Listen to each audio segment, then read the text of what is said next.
வணக்கம் நண்பர்களே! டே 22 மை சீரிஸ்ல. இன்னைக்கு கொஞ்சம் சீக்கிரமாவே கிளாஸ்க்கு வந்துட்டேன். அது மட்டும் இல்லாம நான் பேக் லிவர் பிராக்டிஸ் பண்ணியே ரொம்ப நாள் ஆச்சு. அது எப்படின்னா அன்லாக் பண்ணி ஆவணுன்ட்டு ஒரு முடிவோட இருக்கேன். அதனால தான் இன்னைக்கு பிராக்டிஸ் பண்ணலான்னு முன்னாடியே வந்துட்டேன். வாங்க வீடியோக்குள்ள போய் பார்க்கலாம். ஒரு வார்ம் அப் போட்டு என் பிராக்டிஸையும் நான் ஸ்டார்ட் பண்ண ஆரம்பிச்சுட்டேன். சாப்டர் 1 பேக் லிவர் தான் பார்க்க போறீங்க. சிங்கிள் லெக் ஹோல்டு பண்ணேன். கீழ போக போக ஷேக் ஆக ஆரம்பிச்சுச்சு. சரி 2வதா ஒரு அட்டெம்ப்ட்ட போட்டு பக்காவா பண்ணிடலான்னு இந்த வாட்டி ஸ்லோவா இறக்குனேன்.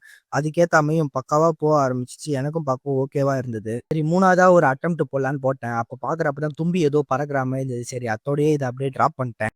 அடுத்ததா ஸ்டாடல் ரோல் தான் ட்ரை பண்ணேன். இது காலு கீழ இறக்க இறக்க என் ஹிப் வேற கண்ட்ரோல்ட் இல்லாம போக ஆரம்பிச்சுச்சு. சரி ஓகே 2வதா ஒரு அட்டெம்ப்ட்ட போட்டு அது எப்படின்னா கண்ட்ரோல்டு பக்காவா எடுத்துன்னு வந்துடலான்னு பார்த்தேன். ஒரு கால் ஒரு சைடும், இன்னொரு கால் இந்த சைடும் போய் என் கண்ட்ரோல் லாஸ் ஆயிடுச்சு.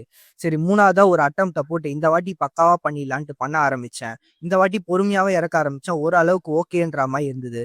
சரி கிளாஸுக்கு வேற டைம் ஆயிடுச்சு. இன்னைக்கான வீடியோவ நான் இங்கேயே முடிச்சுக்கிறேன் நண்பர்களே. அடுத்த வீடியோல சந்திக்கலாம். பாய் பாய் நண்பர்களே.